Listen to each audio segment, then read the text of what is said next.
Hey guys, it's MJ here with another short keyboard video for you.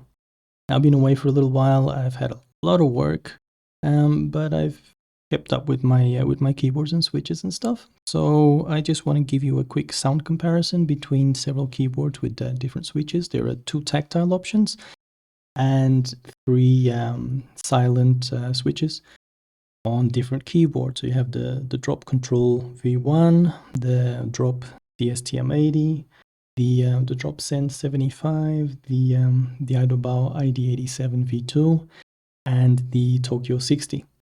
So I've done the control, but I haven't done reviews on any of the others or commentaries on any of the others. So if you guys would like to hear about any of those, do let me know. This one's particularly interesting, the CSTM80 with its magnetic case top.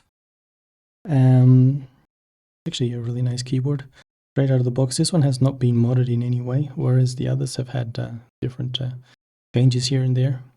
But yeah, anyway, on to the sound tests. You guys let me know what you like, which one of those sound tests sounded better to you, and yeah, I guess that's all from me for now.